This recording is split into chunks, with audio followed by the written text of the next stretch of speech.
મારા લગ્ન ખૂબ જ પૈસાવાળા કુટુંબમાં થયા હતા.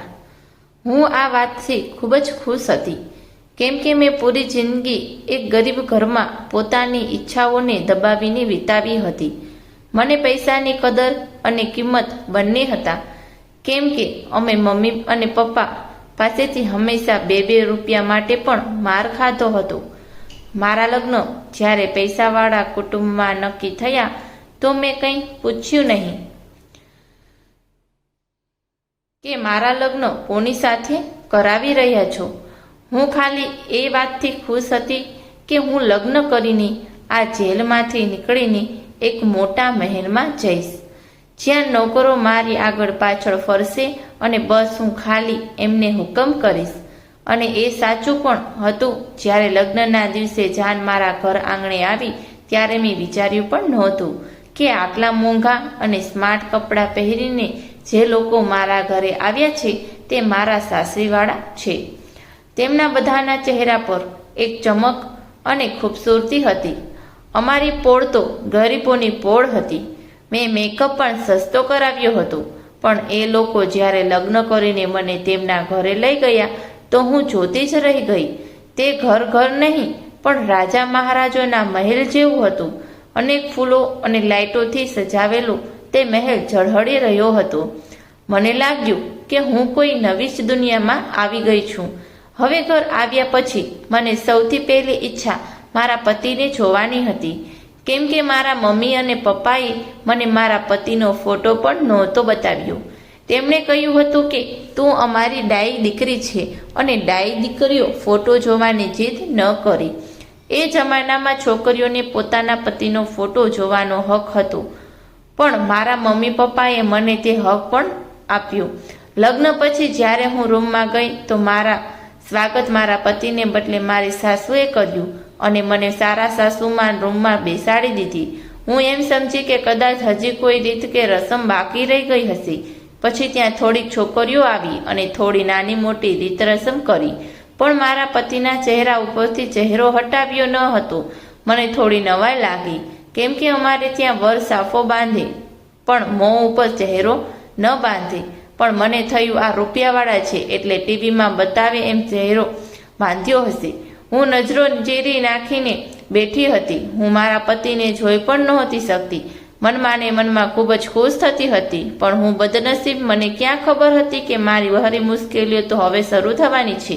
બધી છોકરી રૂમમાંથી બારે ગઈ પછી મને આશા હતી કે મારા સાસુ અને મારા પતિના રૂમમાં મૂકી જશે, પણ એવું કંઈ ન થયું. હું બેઠી હતી અને તે બહાર ચાલ્યા ગયા અને બહારથી દરવાજો પણ બંધ કરી દીધો. હું એમની રાહ જોતી બેઠી હતી. લગભગ અડધો કલાક નીકળી ગયો, પણ મારા સાસુ કે બીજું કોઈ આવ્યું નહીં. મને ચિંતા થવા લાગી કે મને અંદર પૂરીને બહાર ક્યાં ચાલ્યા ગયા છે. દિમાગમાં જાત જાતના વિચારો આવતા હતા. પતિને મળવાની પણ જલ્દી હતી, કેમ કે લગ્ન પછી દરેક સ્ત્રીને ઈચ્છા હોય છે કે તેનો પતિ તેને પ્રેમ કરે અને તેની સાથે પ્રેમભરી વાતો કરે, પણ અહીં તો એવું કંઈ જ ન હતું. બેઠા બેઠા મારી કમર અડકાઈ લાગી. હું ઊભી થઈને રૂમના દરવાજા પાસે જાઉં તે પહેલાં જ દરવાજો જોરથી ખુલ્યો અને મારા સાસુએ અંદર આવીને દરવાજો બંધ કરી દીધો. મને ખૂબ જ નવાઈ લાગી, પણ તેઓ મારી પાસે આવીને બેસી ગયા. મેં નજરો ઊંચી કરીને તેમની સામે જોયું તો તે મને ધ્યાનથી નિરખી રહ્યા હતા અને થોડી વાર પછી બોલ્યા, બેટા, હું જાણું છું કે તું શું વિચારી રહી છે. તું એમ વિચારી રહી હોઈશ કે મારા પતિ કેમ હજી સુધી રૂમમાં નથી આવ્યા અને મારા સાસુ શું કામે ઘડી રૂમમાં આવી જાય છે, મને શું કામે રૂમમાં બંધ કરીને જતા રહ્યા હતા. પણ બેટા, તું એટલી દેખાવડી છો કે હું નથી ઈચ્છતી કે તને કોઈની નજર લાગે. હું તને તારા પતિ પાસે મોકલીશ, પણ હજી એનો ટાઈમ નથી આવ્યો. એક કામ કર લે, આ કપડાં બદલી લે એટલે તને સુવામાં સરળતા રહે. મારા સાસુ સારા હતા. તેમના મોઢા ઉપર પ્રામાણિકતા અને મમતા હતી અને તેઓ ખૂબ જ પૂજાપાઠ કરતા હતા. મને થયું કે ચલો, મારા સાસુ તો સારા મળ્યા છે, બહુ મોડર્ન નથી, કેમ કે હું પોતે ખૂબ જ સીધી સાધી અને ગરીબ ઘરની દીકરી હતી. મને એમ હતું કે મારા લગ્ન રૂપિયાવાળા ઘરમાં થયા છે તો આ લોકો ખૂબ જ મોડર્ન હશે. જો તેઓ મોડર્ન હોત તો મારી મુશ્કેલીઓ વધી જાત. મને હજી સુધી ફેશન કે મેકઅપ કરતાં પણ આવડતું નહોતું. હું ચૂપચાપ ઊભી થઈ અને કપડાં બદલીને આવી ગઈ. પલંગ ઉપર જઈને મેં ભગવાનને પ્રાર્થના કરી કે મને સારું ઘર આપ્યું છે અને પછી હું આડી પડી ગઈ. થાકના કારણે મને તરત જ ઊંઘ આવી ગઈ. સવારે જ્યારે મારી આંખ ખુલી તો મારા સાસુ મારી બાજુમાં સૂતા હતા. મને ખરાબ ન લાગ્યું, પણ થોડું વિચિત્ર લાગ્યું કે આખી રાત ગઈ અને મારા પતિ મારી પાસે આવ્યા પણ ન હતા. મારી સાસુએ ઉઠીને મને એક નવી સાડી આપી અને કહ્યું કે તું આ પહેરી લે અને તૈયાર થઈ જા. હમણાં બધા મહેમાન આવશે તને મળવા માટે. તું તારા પતિને પછી મળી લેજે. અત્યારે મહેમાનોને મળવાનો સમય છે. હું નવી સાડી પહેરીને એકદમ સરસ તૈયાર થઈને બારે આવી ગઈ. ધીમે ધીમે આસપડોશવાળા બધા મળવા આવવા લાગ્યા. બધા મારી સામે જોઈને કહેતા કે આ સુનિલની પત્ની છે. મને નવાઈ લાગતી કે આવું કેમ કહી રહ્યા છે. બધી સ્ત્રીઓ વળી વળીને મારી સામે જોતી અને કહેતી કે આ સુનિલની પત્ની છે. માનવામાં નથી આવતું. મને એ લોકો એવી રીતે જોતા હતા કે જાણે હું કોઈ નમૂનો હોઉં. મેં બધાની આંખોમાં મારી માટે દયા ભાવના જોઈ. મને એ વાતની નવાઈ લાગી કે કોઈએ મારા પતિ સુનિલ વિશે કંઈ પૂછ્યું નહીં કે તે ક્યાં છે. મને મળવા આવતા દરેક મહેમાન અને કહેતા કે ભગવાન તારા ઉપર દયા કરે અને તારી જિંદગીને સરળ બનાવી મુશ્કેલીઓથી લડવાની સામનો કરવાની હિંમત આપે. મને ખૂબ જ નવાઈ લાગતી હતી કે મારા સાસરીવાળા તો ખૂબ જ સારા અને ભલા છે. મારી સાથે કંઈ ખરાબ વર્તન કર્યું નથી. ઉલટાનું મને એ લોકો હાથમાં રાખતા હતા. મને જરાય એવું લાગવા ન દીધું કે હું એક ગરીબ ઘરની દીકરી છું. તો પછી આ લોકો આવું શું કામ કરી રહ્યા છે? પણ મને શું ખબર હતી કે તે લોકોની આ દયા ભાવના મારી ગરીબીના કારણે નહીં, પણ મારી બદનસીબીના કારણે છે. થોડી વાર પછી બધા મહેમાનો જતા રહ્યા અને મારા સાસુ ફરીવાર મને રૂમમાં બેસાડીને બહાર ગયા. તે જ્યારે બહાર જઈ રહ્યા હતા ત્યારે મેં તેમને પાછળથી બોલાવ્યા. મમ્મી, તો તેમણે કહ્યું કે મને ખબર છે કે તેને સુનિલને મળવાની જલ્દી છે, પણ સુનિલને મળવું કંઈ સહેલું નથી. તેને મેળવવા માટે તારે ઘણી કસોટીઓ દેવી પડશે અને તે કસોટીઓ પાસ પણ કરવી પડશે. હું થોડી ગભરાઈ ગઈ. મને થયું કે કેવી કસોટીઓ દેવી પડશે? આ લોકો મારી સાથે શું કરશે? મારા સાસુએ કહ્યું કે તારે પોતાને સુનિલને લાયક બનાવવી પડશે. મને થોડું આશ્ચર્ય થયું અને મેં મારી સાસુને પૂછી જ લીધું કે જો હું સુનિલને લાયક નહોતી તો તેમણે મારી સાથે લગ્ન શું કામ કર્યા? તો મારી સાસુએ કહ્યું કે પતિને મળવાની આટલી બધી જલ્દી શું કામે છે? અમારા જમાનામાં તો જ્યારે પણ માંગવું આવતું તો છોકરીઓ બહાર પણ ન નીકળતી અને એક અઠવાડિયા સુધી પતિની સામે નજર મિલાવીને જોઈ પણ નહોતી શકતી.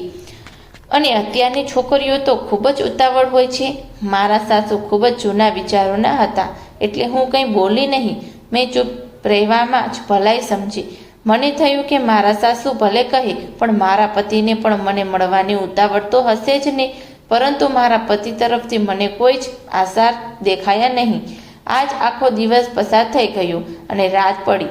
હું પોતાના રૂમમાં ગઈ તો મારા સાસુ પણ રૂમમાં આવ્યા. એટલે મેં એમને પૂછ્યું કે આજે પણ તમે મારી બાજુમાં સૂઈ જશો? તો મારા સાસુ કહેવા લાગ્યા કે અજીબ છોકરી છો, શરમ વગરની. તને એટલી બધી તો શું ઉતાવળ છે પોતાના પતિને મળવાની? સુનિલના લગ્ન વખતે ઘણા વિઘ્નો આવતા હતા એટલે અમે પંડિતજીને પૂછ્યું હતું તો તેમણે કહ્યું હતું કે લગ્ન પછી 7 દિવસ સુધી વર અને વધુ એકબીજાનું મોઢું નહીં જોઈ શકે અને તેમને સવાર સાંજ આરતી અને પૂજાપાઠ કરવાના રહેશે. પછી જ એકબીજાનું મોઢું જોઈ શકશે, જેનાથી તમારું લગ્ન જીવન નિર્વિઘ્ન અને આનંદથી વીતે. નહીં તો સુનિલના જીવ ઉપર ખૂબ જ જોખમ છે. એટલે તારે અને સુનિલે આ વિધિ 7 દિવસ સુધી કરવી પડશે. મારા સાસુ ખૂબ જ અંસરધાડુ હતા એટલે મેં તેમને કંઈ કહ્યું નહીં અને વિચાર્યું કે કંઈ વાંધો નહીં, તેઓ મારું અને સુનિલનું સારું જ ઈચ્છે છે ને. એટલે મેં એમને કહ્યું કે હા, હું આજથી જ આ પૂજાપાઠ કરવાનું શરૂ કરી દઈશ. હજી તો એક જ દિવસ પસાર થયો હતો અને મારા સાસુએ મારા રૂમમાં આવીને કહ્યું કે પંડિતજીએ કીધું છે કે તારે સવારે સાંજે 2 ટાઈમ નહીં પરંતુ આખા દિવસમાં 5 વખત આ મંત્ર જાપ અને પૂજાપાઠ કરવા પડશે. મને થયું કે ચલો કંઈ વાંધો નહીં, હું મારા અને સુનિલના સુખી લગ્ન જીવન માટે અને સુનિલની જિંદગી માટે આટલું તો કરી શકું ને. હું 5 વખત પૂજાપાઠ કરી લઈશ.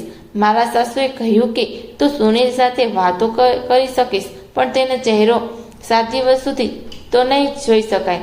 તારે એની સાથે જો વાત કરવી હોય તો હું તને આ સફેદ દુપટ્ટો આપું છું, તે તું લે અને માથા પર ઓઢીને ઘૂંઘટો તાણીને બેસશે અને તારે વાત કરવી હોય તો સુનિલ સાથે વાત કરી લેજે. મને થોડું અજુબ લાગ્યું, પણ મેં તેમની વાત માની લીધી. હું મનમાં ખુશ હતી કે ચલો મોઢું ન જોઈ શકાય તો કંઈ નહીં, પણ હું તેમની સાથે વાતો તો કરી શકીશ. એટલે મેં દુપટ્ટો ઓઢી લીધો અને લાજ કાઢી લીધી. તે દુપટ્ટામાંથી હળવી કંઈક સુગંધ આવી રહી હતી. મને કંઈક અઘટિત બનવાની શંકા થઈ, પણ મેં ધ્યાન ન દીધું. થોડી વાર પછી મને માથું ભારે લાગવા માંડ્યું અને થોડો થાક અને નબળાઈ હોય તેવું લાગવા માંડ્યું અને મારી આંખો પણ ઘેરાવા લાગી, જાણે કે કંઈક નશો ચડ્યો હોય એવી મારી હાલત થઈ ગઈ. મને કંઈ ભાન ન હતું. બસ એવું લાગ્યું કે કોઈએ મને તેડીને પલંગમાં સુવડાવી દીધી છે. હું જ્યારે સવારે ઉઠી તો મને ખૂબ જ થાક અને નબળાઈ લાગી રહ્યા હતા અને મારું માથું પણ દુખી રહ્યું હતું. મારા સાસુ મારા રૂમમાં આવ્યા અને કહ્યું, લે બેટા, આ દૂધ પી લે. આખો દિવસ મારા સાસુ મને ખૂબ જ પ્રેમથી બધું ખવડાવતા અને મારું ખૂબ જ ધ્યાન રાખતા. થોડી થોડી વારે તેઓ મને દૂધ, ડ્રાયફ્રૂટ, શરબત, ખીર બધું ખવડાવતા રહેતા. આમને આમ 6 દિવસો પસાર થઈ ગયા. આજે 7મો દિવસ હતો. હું ખુશ હતી કે કાલે હું સુનિલનું મોઢું જોઈ શકીશ.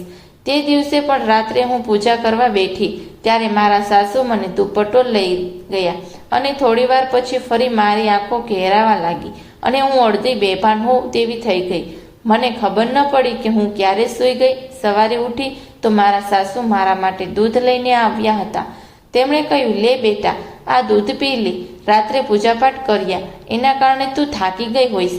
મેં મારા સાસુને કહ્યું કે પૂજાપાઠ પૂરા નહોતા થયા, મને ઊંઘ આવી ગઈ હતી. તો મારા સાસુએ કહ્યું કે અરે બેટા, આ શું કર્યું? કાલે 7મો દિવસ હતો એટલે મને હતું કે આજે તને અને સુનિલને હું મળવા દઈશ, પણ તે રાતની પૂજા પૂરી ન કરી એટલે તને હું સુનિલ સાથે મળવા નહીં દઈ શકું. આ સાંભળી મારા માથા પર જાણે બોમ્બ ફૂટ્યો. મેં કીધું કે તો શું આમ જ હું મારા પતિને મળવા માટે તડપતી રહીશ? ત્યારે મારા સાસુએ કહ્યું કે હું ક્યાં ના પાડું છું, બસ આજની રાત પૂજાપાઠ પૂરું વિધાનથી કરી લે છે એટલે કાલે હું તને સુનિલથી મળવા દઈશ.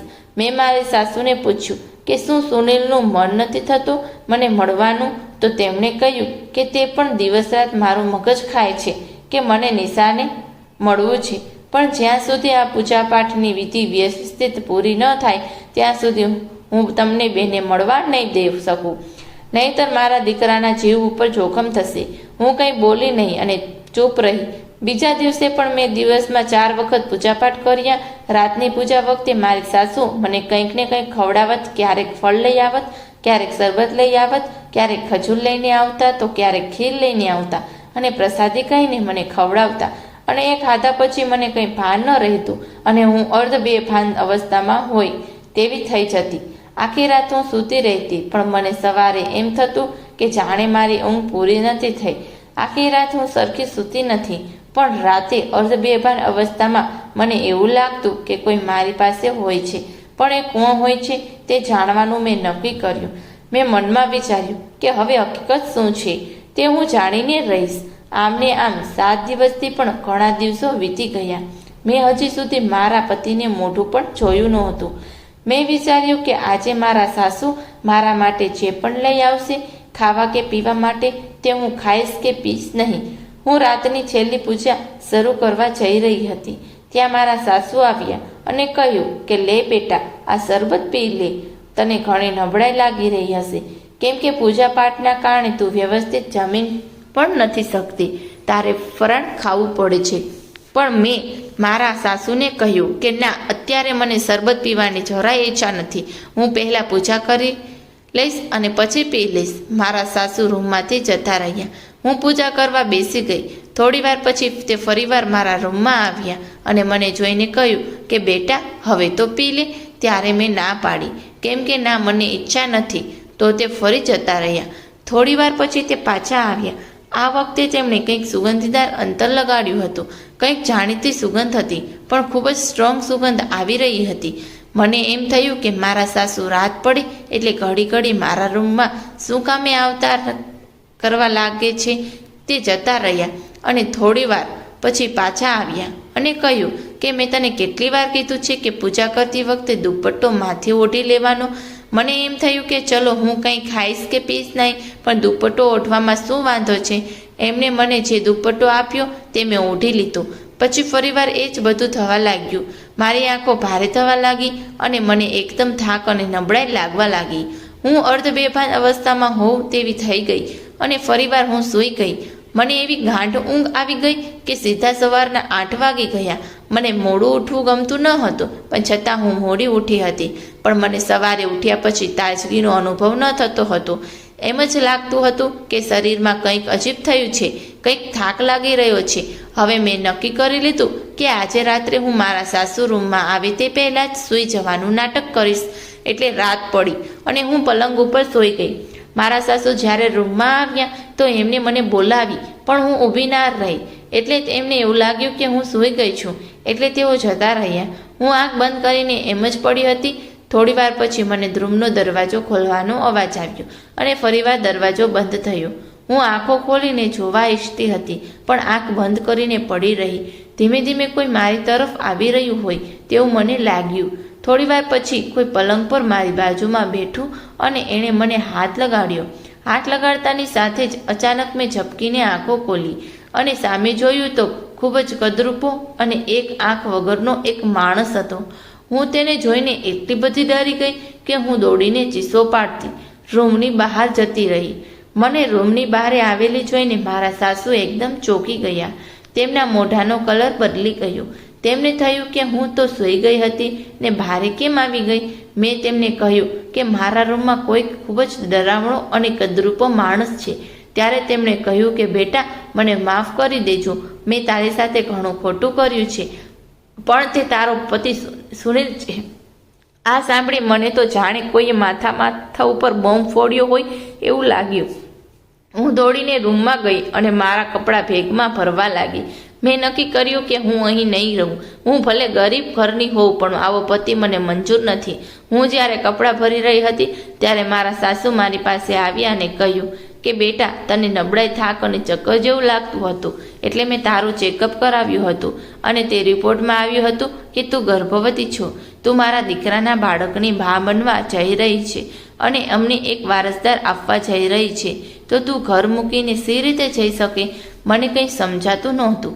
મેં તેમને કહ્યું કે ક્યારે ચેકઅપ કરાવ્યું? મને કંઈ જ ખબર નથી. કેમ નથી? તો એમણે કહ્યું કે તું રાત્રે અર્ધબેભાન અવસ્થામાં હતી ત્યારે મેં ડૉક્ટરને બોલાવીને તારું ચેકઅપ કરાવ્યું હતું. ઘણા બધા વિચારો મારા મનમાં ચાલી રહ્યા હતા કે મારી સાથે આટલું બધું ખોટું થયું. મને કંઈ જ ખબર ન પડવા દીધી. મારા પતિ એટલા કદરૂપા હતા કે તેને જોઈને કોઈ પણ ડરી જાય. ખબર નહીં તે પહેલાંથી જ એવા હતા કે કોઈ અકસ્માતમાં એવા થઈ ગયા. હું બેગ ભરીને મારા માતા પિતાના ઘરે જતી રહી. ત્યાં જઈને મેં તેમને બધી વાત કરી તો મારી માએ રડતા રડતા કહ્યું કે બેટા, મને માફ કરી દે. અમને આ હકીકત વિશે ખબર છે, પણ અમારી મજબૂરી હતી કે એટલે અમે તારા લગ્ન તેની સાથે કરાવી આપ્યા. મેં કહ્યું કે આ તમારી મજબૂરી નહીં, પણ તમારી લાલચ હતી, જેના કારણે તમે મને આવા કુરૂપ પતિ સાથે પરણાવી દીધી. હું આટલી રૂપાળી અને દેખાવડી હતી, છતાં તમે મારા લગ્ન આટલા કદરૂપા વ્યક્તિ સાથે કરાવ્યા. લગ્ન થયા ત્યારે મારા કેટલા બધા અરમાન હતા, તે બધા જ તમે ભાંગી નાખ્યા. ત્યારે મારી માએ કહ્યું કે બેટા, ગરીબ ઘરની દીકરી સાથે પરણવા કોઈ જલ્દીથી તૈયાર થતું ન હતું અને સામેથી બધા કરિયાવર માંગ કરતા હતા. ત્યારે આ માંગુ જ્યારે આવ્યું તો અમે ના ન પાડી શક્યા. તેમણે કરિયાવર લેવાના બદલે સામેથી અમને ઘણા રૂપિયા આપ્યા અને અમારી ઘણી મદદ કરી હતી. મારી માની વાતો હું સાંભળી રહી હતી ત્યાં દરવાજો ખખડાવવાનો અવાજ આવ્યો. દરવાજો ખોલીને જોયું તો મારી મોટી બહેન સામે રડતી ઊભી હતી. તેને જોઈને લાગી રહ્યું હતું કે તે પણ પોતાના પતિ સાથે ઝઘડો કરીને અહીં આવી છે. મેં તેને પૂછ્યું કે તારા પતિ સાથે તારે માથાકૂટ થાય છે? તને પણ કંઈ વાંધો આવ્યો છે? ત્યારે તેણે કહ્યું કે તું આટલા રૂપિયાવાળા ઘરમાં પરણી છો, છતાં પણ તું પાછી આવી ગઈ. તો હું તો ગરીબ ઘરમાં જ પરણી છું. રોજ મારા પતિ સાથે મારે ઝઘડો થાય છે અને તેઓ મારી સાથે મારપીટ કરે છે અને થોડા રૂપિયા માટે અમારે માથાકૂટ થયા કરે છે. હવે અમે બંને બહેનો અમારા માતા પિતાના ઘરે રહેવા લાગ્યા હતા. થોડા દિવસો પછી મને મનમાં થયું કે જે પણ હોય, મારા માતા પિતાએ પોતાની ગરીબાઈ અને મજબૂરીના કારણે મારા લગ્ન કરાવ્યા હતા, પણ મારું ઘર, સાસુ, સુનિલ બધા સારા હતા. ખાલી સુનિલ દેખાવમાં કદરૂપો હતો, પણ સ્વભાવમાં તે બંને ખૂબ જ સારા હતા. મને ખૂબ જ સારી રીતે રાખતા હતા. હું સાવ ગરીબ ઘરની છું તેવું ક્યારે મને એમણે લાગવા નહોતું દીધું. મેં મારી બહેન સામે જોયું અને મને વિચાર આવ્યો કે ગમે તેવા હોય પણ તેઓ ક્યારે મારી ઉપર હાથ તો નથી ઉછુપાડ્યા તે, અને પૈસે ટકે પણ હું ખૂબ જ સુખી હતી. મેં વિચાર્યું કે રૂપ તો આજે હોય અને કાલે કદાચ ન પણ હોય, અને કદાચ લગ્ન પછી કોઈ અકસ્માતમાં સુનિલ સાથે આવું થતું હોય તો હું શું સુનિલને ન ચલાવી લેત? આ બધું વિચારીને અને મેં નક્કી કર્યું મારે મારા પતિના ઘરે પાછા જતા રહેવું જોઈએ. ત્યાં કમસે કમ હું બાકી બધી રીતે તો સુખી અને ખુશ છું. આ વિચારીને હું મારા પતિના ઘરે પાછી જતી રહી. મારા પતિ સુનિલ અને મારા સાસુ બંને મારી રાહ જોઈ રહ્યા હતા.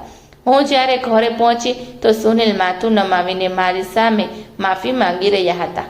તેમણે કહ્યું કે મને માફ કરી દે, મેં તારી સાથે ઘણું ખોટું કર્યું છે, પણ ઘણા રૂપિયાવાળા હોવા છતાં પણ મારા લગ્ન થતા ન હતા. એટલે મેં મારી માને કહ્યું હતું કે મારો ચહેરો મારી પત્નીને જોવા ન દેતા.